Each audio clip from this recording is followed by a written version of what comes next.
ಚಳ್ಳಕೆರೆ ತಾಲೂಕಿನ ಬೇಡರೆಡ್ಡಿಹಳ್ಳಿ ಗ್ರಾಮದ ಸರ್ಕಾರಿ ಶಾಲೆಗೆ ಸೇರಿದ ಭೂದಾನ ಜಮೀನಿನಲ್ಲಿ ಅಕ್ರಮವಾಗಿ ಮಣ್ಣು ತೆಗೆಯಲಾಗುತ್ತಿದೆ ಎಂಬ ಗ್ರಾಮಸ್ಥರ ದೂರಿನ ಮೇರೆಗೆ ಕಂದಾಯ ಹಾಗೂ ಗಣಿ ಮತ್ತು ಭೂವಿಜ್ಞಾನ ಇಲಾಖೆ ಅಧಿಕಾರಿಗಳು ಸ್ಥಳಕ್ಕೆ ಭೇಟಿ ನೀಡಿ ಪರಿಶೀಲನೆ ನಡೆಸಿದರು.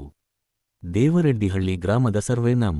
18/5ರಲ್ಲಿ ಸೋಲಾರ್ ಕಂಪನಿಯವರು ಅಕ್ರಮವಾಗಿ ಮಣ್ಣು ತೆಗೆದು ಸಾಗಾಟ ನಡೆಸುತ್ತಿದ್ದಾರೆ ಎಂಬ ಆರೋಪ ಕೇಳಿಬಂದ ಹಿನ್ನೆಲೆಯಲ್ಲಿ ತಹಶೀಲ್ದಾರ್ ರೆಹಾನ್ ಪಾಷಾ, ಗಣಿ ಮತ್ತು ಭೂವಿಜ್ಞಾನ ಇಲಾಖೆಯ ಅಧಿಕಾರಿ ನಯಾಜ್ ಅಹಮದ್, ತಾಲೂಕು ಕಂದಾಯ ನಿರೀಕ್ಷಕ ಲಿಂಗೇಗೌಡ ಸೇರಿದಂತೆ ಅಧಿಕಾರಿಗಳ ತಂಡ ಸ್ಥಳ ಪರಿಶೀಲನೆ ನಡೆಸಿತು. ಪರಿಶೀಲನೆಯ ವೇಳೆ ಸಂಬಂಧಪಟ್ಟವರಿಗೆ ನೋಟಿಸ್ ಜಾರಿ ಮಾಡಲಾಗಿದೆ. ಅಲ್ಲದೆ ಅಕ್ರಮವಾಗಿ ಮಣ್ಣು ಸಾಗಾಟ ನಡೆಸಿದವರ ವಿರುದ್ಧ ಪ್ರಕರಣ ದಾಖಲಿಸುವಂತೆ ಶಾಲೆಯ ಮುಖ್ಯ ಶಿಕ್ಷಕರಿಗೆ ಅಧಿಕಾರಿಗಳು ಸೂಚನೆ ನೀಡಿದ್ದಾರೆ. ಶಾಲೆಯ ಭೂದಾನ ಜಮೀನಿನಿಂದ ಅಕ್ರಮವಾಗಿ ತೆಗೆದಿರುವ ಮಣ್ಣಿನ ಪ್ರಮಾಣವನ್ನು ಲೆಕ್ಕ ಹಾಕಿದ ನಂತರ ದಂಡದ ಮೊತ್ತವನ್ನು ನಿಗದಿಪಡಿಸಲಾಗುವುದು. ತಪ್ಪಿತಸ್ಥರ ವಿರುದ್ಧ ಕಾನೂನು ಕ್ರಮ ಕೈಗೊಂಡು ಪ್ರಕರಣ ದಾಖಲಿಸಲಾಗುವುದು ಎಂದು ಅಧಿಕಾರಿಗಳು ತಿಳಿಸಿದ್ದಾರೆ.